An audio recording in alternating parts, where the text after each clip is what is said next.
Bonjour à tous. Donc, un troisième exercice, une troisième vidéo sur les révisions.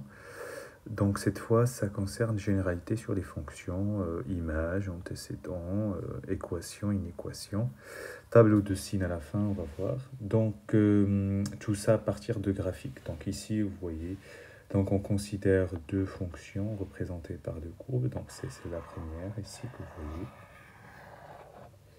Et puis vous avez, donc ça c'était F, et puis vous avez G qui est là. D'accord? Donc à partir de ce graphique, on vous pose les questions suivantes. Donc déterminer graphiquement sans justifier. Donc G de 1, on va voir. L'image de 3 par G. Les antécédents de 1 par F. Les solutions de l'équation F de x égale, G de x égale 3, pardon. L'ensemble des solutions de l'inéquation G de x égale 0. L'ensemble des solutions de F de x égale G de x. Et j'ai rajouté en fait une question tableau de signes, donc la question 7, tableau de signes de F. Alors, donc on va commencer. Alors, donc la première question, donc on veut G de 1. G, c'est la fonction qui est là. D'accord? Donc on va chercher le 1. Il est là. Et on va lire son image. Elle est là. D'accord? Donc G de 1, ça fait moins 1. Voilà. Donc ça, c'est l'image de 1 par la fonction g. Alors, l'image de 3 par g aussi. Donc 3, c'est là. La courbe g, c'est celle continue. Celle-là. Donc son image, c'est 3. Voilà. Alors maintenant, les antécédents de 1 par f, ça revient à résoudre ça.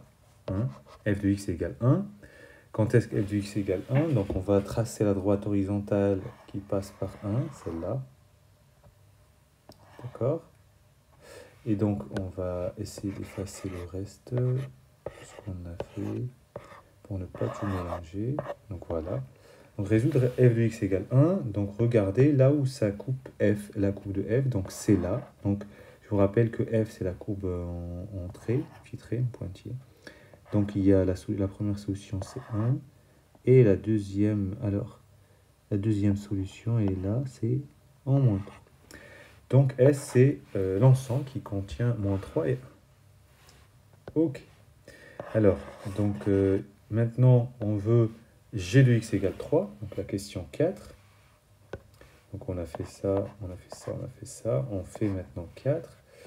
Donc on veut G de x égale 3. En 3, donc je trace la droite qui passe par 3.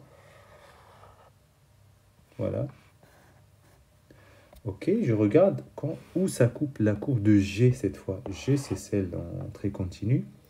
Donc ça touche là. Donc c'est en 3. Et là, c'est en moins 1. Donc les solutions, c'est S, c'est l'ensemble des réels, moins 1 et 3. Alors, qu'est-ce qui nous reste? Donc la 5, l'ensemble des solutions de G de x inférieur ou égal à 0. Alors, il suffit de voir donc, la courbe de G, donc celle-là. Donc là, c'est positive. Donc là, on passe en dessous, donc c'est là où elle est négative, là. Et hop, après, elle est positive. Donc, de 0 inclus à 2, la courbe, elle est en dessous.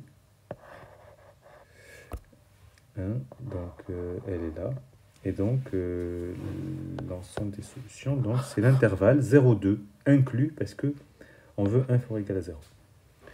La question 6, c'est on cherche à résoudre f de x égale g de x, ça veut dire où les deux courbes se croisent. Bon, bah, ça va pas être compliqué. Donc là où les deux se croisent, c'est là et là. Donc là, c'est 2. Et puis là, c'est en moins 1. OK? Donc S, c'est l'ensemble qui contient moins 1 et 2.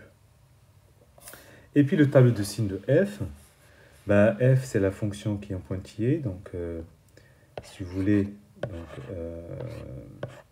je repasse ça. Donc F, c'est là. Tout ça, c'est un nom positif. Tout ça, c'est des noms positifs. Hop, en 2, ça vaut 0. Et puis, elle passe en dessous. Elle est négative. Donc, c'est plus, moins. En 2, ça annule. Et là, l'ensemble de définition. Et là, Et voilà. C'était tout. Bon courage.